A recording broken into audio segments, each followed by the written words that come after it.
Queridos irmãos, bom dia a todos, sejam bem-vindos. Nós estamos na reta final do nosso estudo do livro Desejado de Todas as Nações e cada dia está mais maravilhoso ainda. E hoje nós vamos continuar. Ontem, vocês lembram que eu disse para vocês? Se vocês quiserem saber da história, compareçam amanhã. Ontem nós estudamos sobre o sepulcro, de José, quando Cristo esteve lá descansando, E hoje o tema O Senhor ressuscitou, baseado no capítulo 81 do livro Desejado de Todas as Nações, na série maravilhosa que estamos finalizando, Na reta final é Conhecer Jesus é Tudo. E conosco está o missionário Fabrício Fontenelle, da ASPA. Com ele a palavra. Seja bem-vindo, irmão, e obrigado por aceitar nosso convite. Muito obrigada, que Deus abençoe vocês. Esses são os meus votos sinceros. É sempre bom estar aqui reunido para falar do amor de Deus, para falar dessas grandes maravilhas em nossas vidas, O Senhor ressuscitou. Lentamente passara a noite até o raiar do dia do primeiro dia da semana. Sendo a hora mais escura, exatamente antes do raiar da aurora, Cristo continuava ainda prisioneiro no seu estreito sepulcro. A grande pedra ainda estava em seu lugar, intacta. O selo romano, a guarda ainda estava de sentinela. Vigias invisíveis estavam ali também. Hortes de anjos maus se achavam reunidos em torno daquele lugar. Houvesse sido possível, o príncipe das trevas, com seu exército de apóstata, teria mantido para sempre fechado o túmulo da guarda que guardava o Filho de Deus. Uma hoste celeste, porém, circundava o sepulcro. Anjos magníficos em poder aguardavam, esperando o momento de saudar o príncipe da vida. Então a gente percebe, queridos, nessa introdução do capítulo, que ainda Jesus estava no sepulcro. Jesus ainda estava por ressuscitar. Mas esse momento tão aguardado estava se aproximando. O inimigo lutando com todas as suas forças para manter Jesus prisioneiro no sepulcro, Jesus prisioneiro naquela tumba fria, para que a sua missão não fosse assim cumprida, cumprida ao ressuscitar.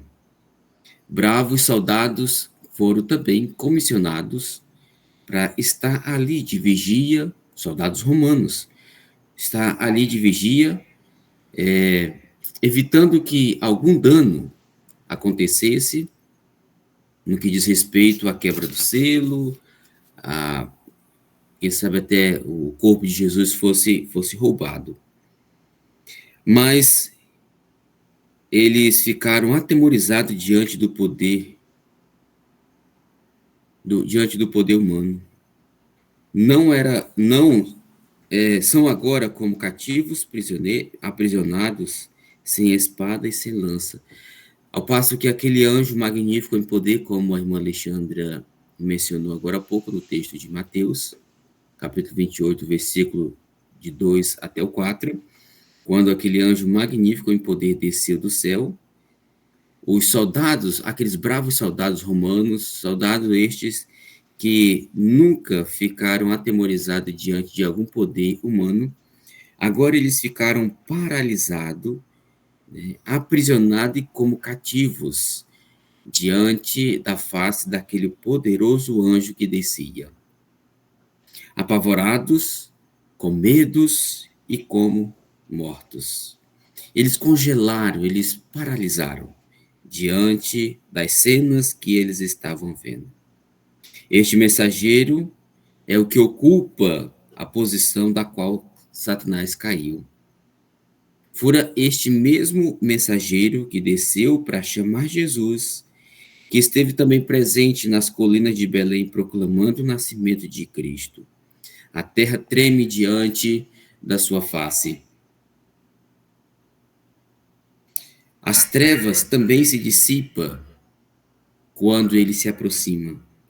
Ele rola aquela grande pedra e senta-se sobre ela com a sua espada desembainhada.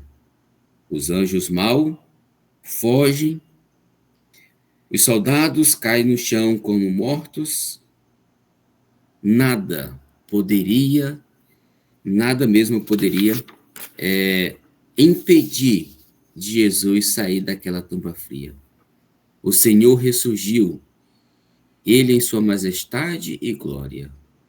As hostes angélicas se prostram perante o Redentor, ressurreto, em adoração, saudando-o com hinos de louvor.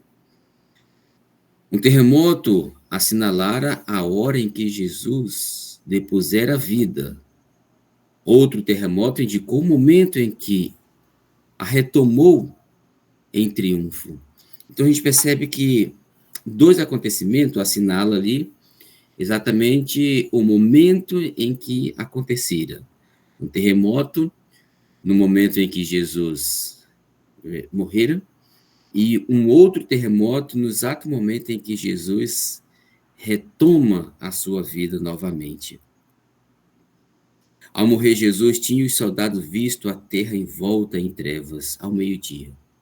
Ao ressurgir, porém, viram o resplendor dos anjos iluminar a noite e ouvir os habitantes do céu cantarem com grande alegria e triunfo: Tu venceste Satanás e os poderes das trevas.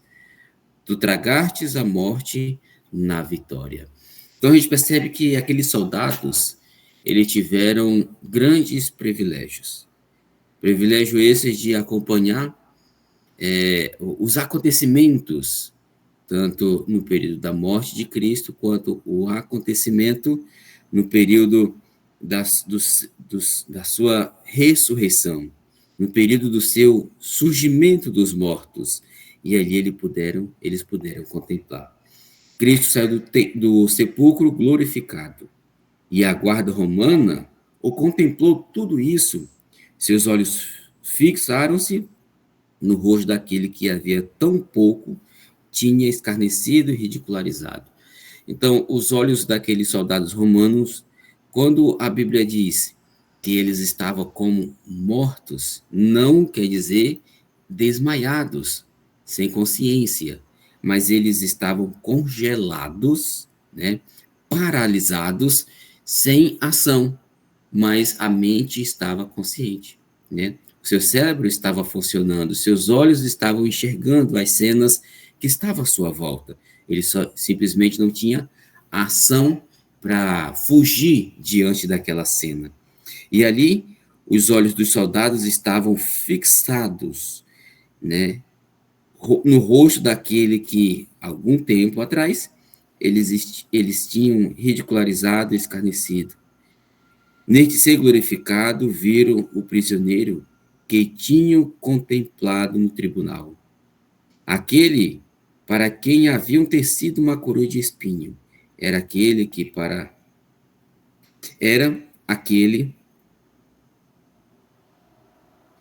para quem havia tecido uma coroa de espinho, era aquele que, sem resistência, estivera em presença de Pilatos e de Herodes.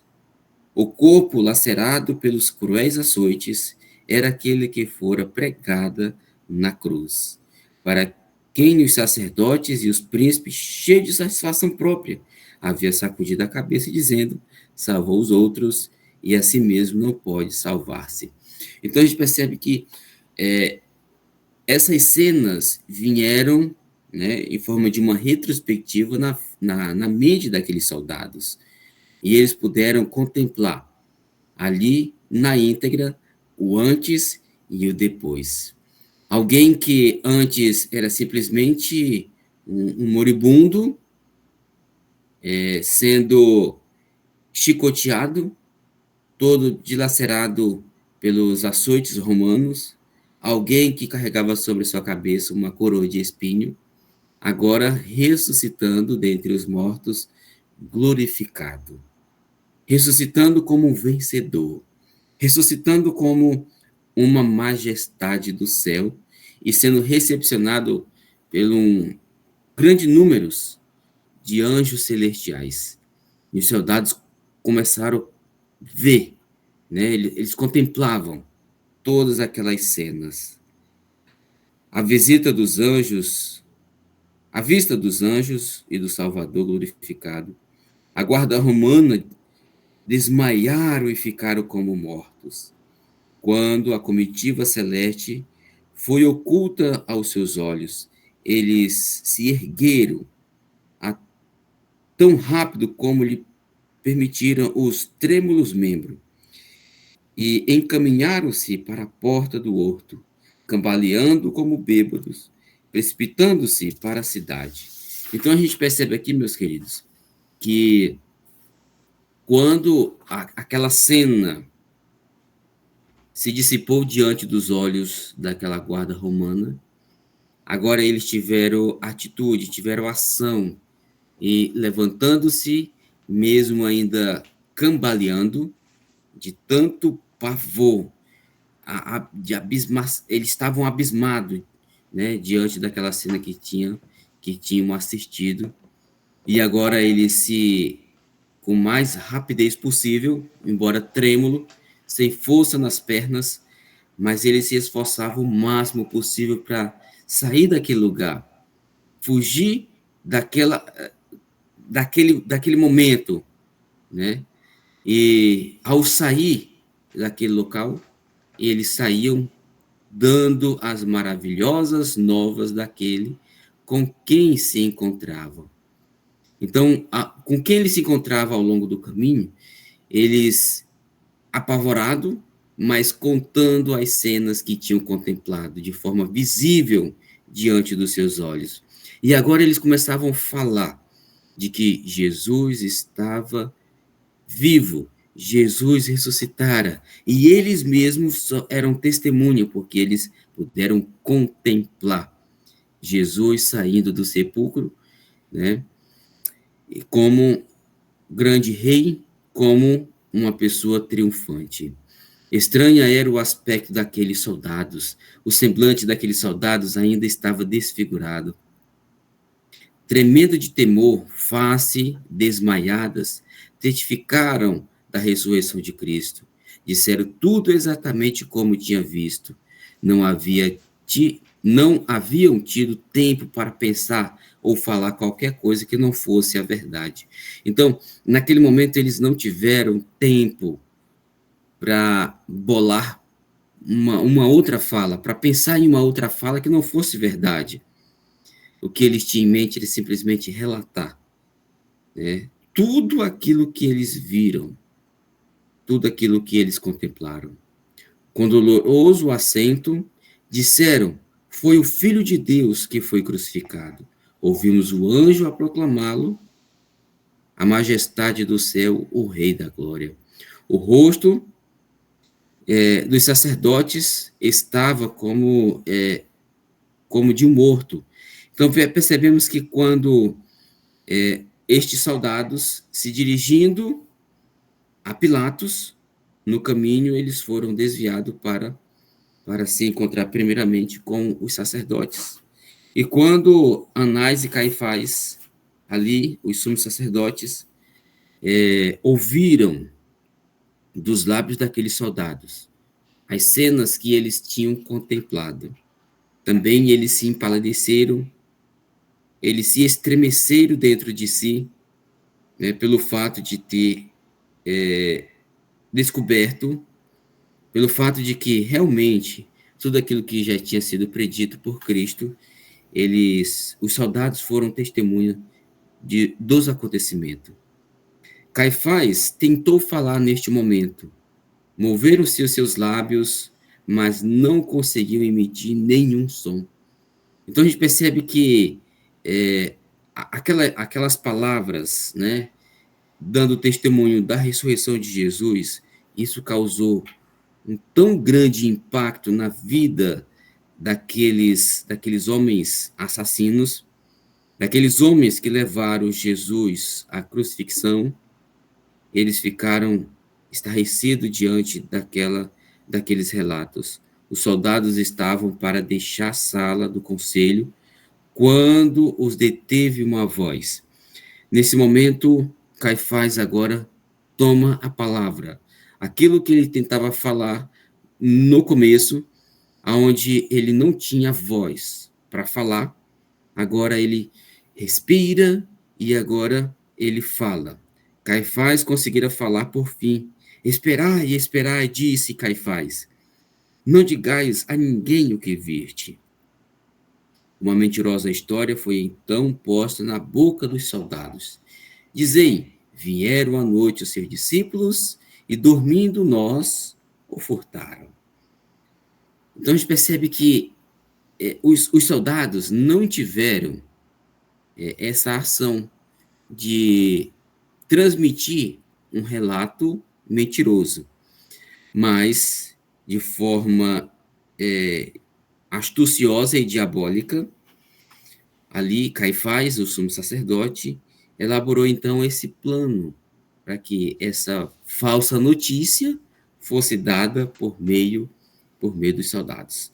Mas a gente percebe que ao longo do caminho ali do horto até ao encontrar com o sumo sacerdote, todas as pessoas que os soldados encontraram no caminho, eles não tiveram uma notícia falsa, mas sim uma notícia verdadeira, uma história contada na íntegra de tudo aquilo que eles contemplaram. Então, antes dos soldados iniciar esse relato mentiroso, um pouco antes, eles falaram a verdade, né? Então, a gente percebe que embora desse momento em diante eles quisessem falar somente a mentira, mas em algum momento eles já tinham falado a verdade. Em algum momento, alguém já tinha o conhecimento da verdade. E esse alguém também maravilhado iria transmitir a verdade. Então, quando os sacerdotes ali, Caifás, colocou nos lábios daquele soldado essa história mentirosa de que os discípulos roubaram o corpo de Jesus enquanto os soldados dormiam, eles estavam se contradizendo a si mesmos. Como poderia os soldados dizer que os discípulos tinham furtado o corpo de Jesus se eles estavam dormindo? Como é que eles poderiam afirmar, não, foi os discípulos, e ao mesmo tempo falar que eles estavam dormindo? Era algo incoerente, né? Muito incoerente. Se dormiam, como podiam saber que realmente eram os discípulos? E houvesse os discípulos roubado o corpo de Cristo, não teriam os sacerdotes sido os primeiros a condená-lo? Ou caso houvesse as sentinelas dormindo junto ao sepulcro, não teriam os sacerdotes se apressado em acusá-lo perante Pilatos? Então, ficou algo assim desconexo diante daquele falso testemunho, e agora o sumo sacerdote ficar tranquilo diante daquilo que aconteceu, seus planos foram frustrados, e ficou então algo assim desconexo, né? Os soldados horrorizaram-se no pensamento de trazerem sobre a si mesmo a acusação de dormir no posto. E agora os soldados ficaram analisando como pode nós expressar um relato de que fomos comissionados para vigiar como sentinelas o sepulcro e agora a gente dormiu. Diante dessa negligência, nós devemos pagar. O castigo é a morte. Portanto, não queremos morrer. E agora, o sumo sacerdote assegurara de que nada iria acontecer com eles. Os sumos sacerdotes iriam tomar as providências de que nada iria acontecer com eles, porque eles iriam falar, o sumo sacerdote iria falar com Pilatos para manter a segurança daqueles soldados. Os soldados romanos venderam a sua integridade. Então, ali foi oferecido dinheiro, e quando o assunto é dinheiro, a tentação é bem maior. Só lembrando que, no contexto histórico, existia, no período romano, soldados romanos, alguns deles eram pagos apenas com sal. Então a gente percebe que quando o assunto era dinheiro, né, em espécie, algo que chamava a atenção dos soldados, né, uma vez que alguns eram pagos com sal. Então a gente percebe que eles cederam, venderam a sua dignidade em troca de dinheiro. Os soldados romanos venderam a sua integridade para os judeus, né, em troca ali do dinheiro, para manter essas verdades ocultas e para que viesse proferir uma falsa história. Chegaram à presença dos sacerdotes, carregados com as mais assustadoras mensagens de verdade, e saíram com uma carga de dinheiro ali de diante dos sacerdotes, e tendo na língua uma falsa história para eles, forjadas pelos sacerdotes. Então a gente percebe que, ao chegar diante do sacerdote, eles trouxeram a verdade, mas os bolsos estavam vazios. Ao sair de diante dos sacerdotes, eles traziam consigo agora uma mentira e os bolsos estavam carregados de dinheiro. Entretanto, a notícia da ressurreição de Cristo fora levada até Pilatos, sendo, se bem que este houvesse sido responsável pela entrega de Jesus, estava relativamente descuidoso. Então a gente percebe que, embora Pilatos tivesse condenado a Jesus, mas ele não estava preocupado, exatamente, né? Um pequeno temor simplesmente rodeava ele ali, mas ele não estava, de fato, preocupado. Ele não estava. Aterrado, fechara-se agora em casa, quando ele, após a morte de Jesus, né? Ele simplesmente se retirou de diante do público e agora ficou reservado em sua casa. Ele não queria saber de nada, né? Pelo fato de que também aquela história já da ressurreição de Jesus chegara a ele. E agora ele falou assim: será se realmente é o Filho de Deus? Ele tinha suas convicções. E agora trancara-se dentro de casa e não queria falar com ninguém. Os sacerdotes, porém, abrindo caminho até a sua presença, contaram a história que inventaram e pediram-lhe que passasse por alta a vigilância do dever da parte daquela sentinela. Mas Pilatos, antes de estar na presença dos sacerdotes, fez com que os próprios soldados contasse a verdade.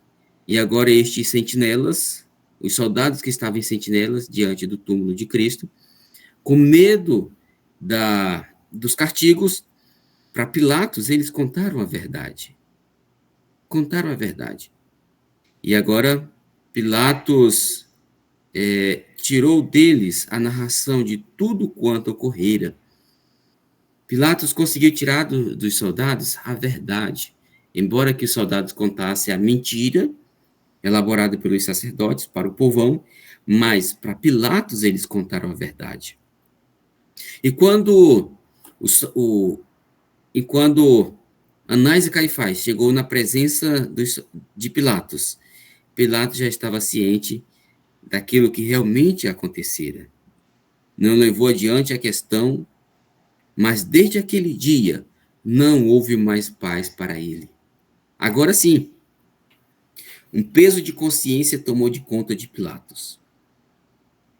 E daquele momento em diante, Pilatos não teve mais paz em saber que ele condenara o Filho de Deus, em saber que ele tinha um poder nas mãos para livrar o Filho de Deus daquela situação, e agora ele simplesmente deixou-se levar pelo pedido daquela multidão enfurecida, pedindo crucifica e solte Barrabás. E isso causava um grande peso de consciência. Quando Jesus foi posto no sepulcro, Satanás triunfou. Ousou esperar que o Salvador não retornaria novamente à vida. Reclamava o corpo do Senhor e pôs sua guarda em torno do túmulo, procurando manter Cristo prisioneiro. Ficou furioso quando seus anjos fugiram de diante do celeste mensageiro. Ao ver Cristo sair em triunfo, compreendeu que seu reino chegara o fim e que ele deveria morrer afinal. Então a gente percebe que Pilatos, diante dos relatos verdadeiros de que realmente era o Filho de Deus, agora ele, com peso de consciência, ele se martirizava, dizendo: eu fui culpado em matar o Filho de Deus. Eu tive parte, eu podia ter evitado, mas não fiz. Satanás também, diante das cenas, ele também chegou à conclusão que o seu reino chegara ao fim, porque Jesus venceu. Jesus venceu a morte, Jesus venceu o diabo, Jesus venceu os seus agentes, os agentes do inimigo, né? Jesus venceu tudo e agora do túmulo sai como vencedor. Mantendo Cristo, o sacerdote se tinha tornado, matando Cristo, o sacerdote se tinha tornado instrumento de Satanás. Achava-se agora inteiramente ao seu poder. Então a gente percebe que, como diz o adágio popular, um passo errado leva a outro passo errado. Então, Anás e Caifás se tornaram um instrumento de Satanás a levar Jesus à condenação e à morte. E agora, após a ressurreição de Jesus, aquilo que eles tinham praticado, já tinham ido longe demais para poder voltar atrás. Estavam envergonhados, estavam emaranhados numa teia, da qual não viram escape, senão continuando sua guerra contra Cristo. Ao ouvirem a notícia da sua ressurreição, temeram a ira do povo, recearam que a própria vida corresse perigo. A única esperança para eles era provar ser Cristo um impostor, negando haver ressuscitado, subornar os soldados e conseguir o silêncio de Pilatos. Espalharam por toda parte, e por perto e por longe, sua mentirosa história. Testemunha havia, porém, a quem não podia reduzir ao silêncio. Muitos tinham ouvido falar no testemunho dos soldados quanto à ressurreição de Cristo, e alguns dos mortos ressuscitados com Cristo apareceram a muitos, declarando que ele ressurgira. Então a gente percebe também que, como testemunha da ressurreição de Jesus, pessoas fiéis que morreram em Cristo também ressuscitaram neste momento, no momento da ressurreição de Jesus. Ressuscitaram junto com Cristo. E essas pessoas entraram na cidade e apareceram a muita gente, dando testemunho verdadeiro de que, de fato, Jesus tinha ressuscitado, porque eles eram prova disso. Eles ressuscitaram juntamente com Cristo. Foi levado aos sacerdotes a notícia de pessoas que tinham visto esses ressuscitados. Ouvindo o testemunho deles, os sacerdotes e os principais estavam em contínuo terror. Não acontecesse que, ao andar pela rua ou ao interior da sua própria casa, se visse a encontrar com Cristo. E agora eles estavam temerosos, aterrorizados de que a qualquer momento eles poderiam se encontrar com Jesus.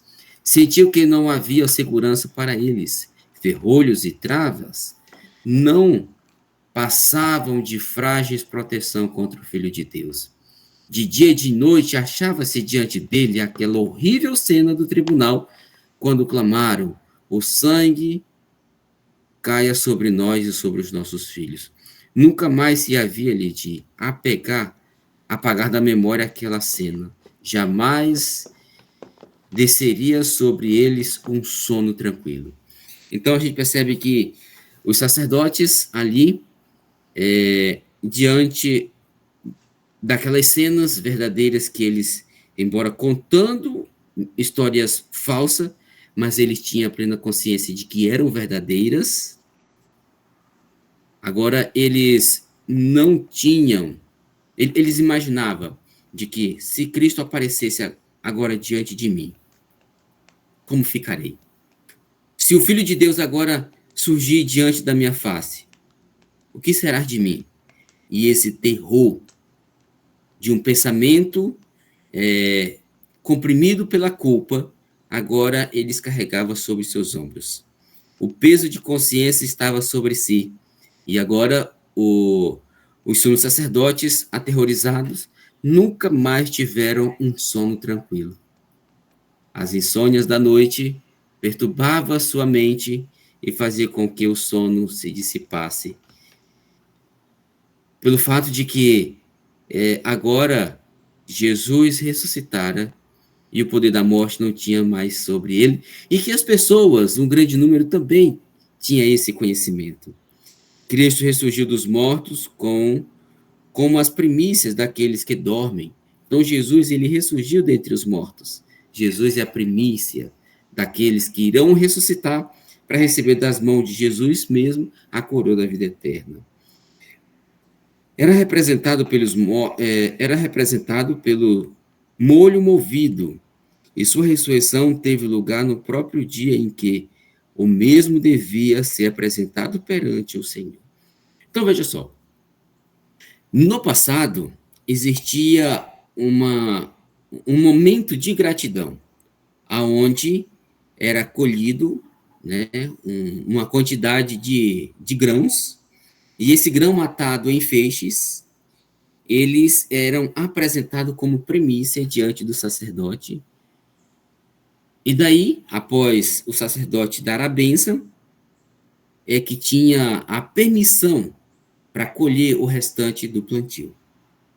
E existia um dia específico para que essa oferta de primícia fosse apresentada diante do sacerdote. Jesus ressuscitou justamente nesse dia. Jesus ressuscitou no dia em que o povo de Israel levava perante o sacerdote as primícias da colheita. Jesus também ressuscitou justamente nesse dia, aonde ele mesmo era a primícia daqueles que seriam colhidos através do seu sacrifício. Jesus é a primícia daqueles que descansaram na pessoa do seu Salvador, na pessoa de Jesus. E no dia certo, no momento exato, eles serão colhidos, assim como se colhe o grão lá no campo. Essas pessoas que esperam Jesus na sepultura serão colhidos. E diz mais ainda, por mais de 1000 anos, esta simbólica cerimônia fora realizada. Das searas colhiam-se as primeiras espigas, os primeiros grãos maduros. Quando o povo subia a Jerusalém, por ocasião da Páscoa, o molho das primícias era movido como uma oferta de ação de graça perante o Senhor. Então, Jesus é essas primícias. Quando Cristo ressurgiu, trouxe do sepulcro uma multidão de cativos. O terremoto, por ocasião da sua morte, abriu-lhes o sepulcro, e ao ressuscitar, eles ressurgiram juntamente com Jesus. Eram os que haviam colaborado com Deus e que, à custa da própria vida, tinham dado testemunho da verdade. Agora deviam ser testemunha daquele que ressuscitara dentre os mortos. Que grande privilégio. Então, a gente percebe que, nesse capítulo do livro Desejado de Todas as Nações, nós encontramos ali inúmeros privilégios. Dentre estes privilégios está aqui dos soldados que contemplaram, que testemunharam o ressurgimento de Jesus, que contemplaram ali toda aquela cena de recepção ali da parte dos anjos para a pessoa de Jesus. Temos também ali o relato do privilégio das pessoas que tinham dormido na pessoa de Jesus, foram fiéis até a morte, descansaram seguros, e por ocasião da ressurreição de Jesus, eles também ressuscitaram como vencedores. Diz então que disse Cristo, estes quem? Aqueles que ressuscitaram, não mais são cativos de Satanás. Eu os redimi, trouxe-os da sepultura como primícias de meu poder, para estarem comigo onde eu estiver, para nunca mais verem a morte, nem experimentarem a dor. Então, essas pessoas, eles entraram na cidade, apareceram a muitos, declarando: Cristo ressurgiu dos mortos, e nós surgimos com ele. Assim foi imortalizado a sagrada verdade da ressurreição. Irmãos, a gente percebe que Deus, ele tem seus meios de trabalhar. Deus, ele age de forma que às vezes nós não temos como explicar. Embora Satanás, juntamente com seus anjos, embora seres humanos também usados pelo inimigo, tente deter a missão que Deus dá para os seus filhos, mas Deus, ele tem meios para fazer com que a sua missão seja levada avante. Deus tinha por propósito, naquele momento, que a notícia da ressurreição de Jesus fosse levada. Da notícia que Jesus ressuscitou dentre os mortos fosse propagada, fosse transmitida, e que os habitantes da terra soubessem da ressurreição de Jesus. E como prova, como garantia, ele ressuscitou, então, essas pessoas, para que eles mesmos fossem as testemunhas, para que eles mesmos começassem a divulgar do ressurgimento de Jesus. Deus permitiu que os soldados contemplassem aquilo. Deus permitiu que os soldados pudessem perceber, ver, assimilar todas aquelas cenas, para que eles também fossem as testemunhas oculares da ressurreição de Jesus. Para o crente, a morte de Cristo é, senão, de pouca importância. Cristo fala dela como se fora de pouco valor. Para aquelas pessoas que estão ligadas a Cristo, quando o assunto é morte, não tem tanta importância. Não tem tanta importância por quê? Porque para os seguidores, para nós seguidores de Cristo, a morte, ela não é uma prisão. A morte é simplesmente uma passagem. E essa passagem dura pouco tempo. Essa passagem aonde aqueles que desceram à sepultura convicto na pessoa de Jesus, ele está ali simplesmente aguardando o momento do seu surgimento. Está ali aguardando o momento em silêncio para ouvir o chamado de Deus. Levantai, levantai, ou despertai, despertai aqueles que dormem. Se alguém guardar a minha palavra, disse Jesus, nunca verá morte, nunca provará a morte. Então a gente percebe, queridos, que há um grande privilégio. Para o crente, até na morte existe esperança. Para aqueles que são cristãos, é um privilégio descansar na pessoa de Cristo. É um privilégio descer à sepultura com a certeza do compromisso com o seu Salvador. Quando se falamos em morte, quando falamos que estes momentos para o cristão de pouca importância, porque Jesus foi o exemplo, e assim como Jesus ressuscitou, para nós cristãos, também temos esta esperança viva em nossos corações de que ressurgiremos também. Nós, face a face com Jesus, sentiam que não havia segurança para eles. Então a gente percebe que diante das cenas que estava ali para os discípulos, para os sacerdotes, diante de Pilatos, diante do povo, aquelas cenas verdadeiras, todas aquelas pessoas que contemplaram ali o sacrifício de Jesus, agora tinha em mente: o que será de mim agora? O que fazer? Então aquelas pessoas começavam a pensar: participei do sacrifício do Filho de Deus, estive presente diante do Filho de Deus, não reconheci que era o Filho de Deus, mas agora eu tenho plena convicção que sim. Então, para aqueles que não, mesmo diante desses relatos, ainda permaneciam com o coração duro, porque já tinham ido longe demais, não podiam mais voltar atrás, agora eles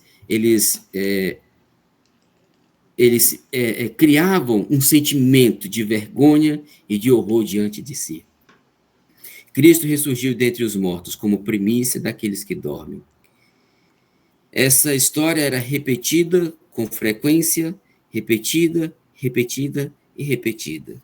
E cada vez que essa história ela se propagava como história verdadeira, mais com o coração apertado ficavam aqueles que viviam a mentira. Mais com o coração apertado ficavam aqueles que ainda mantinham do lado do erro.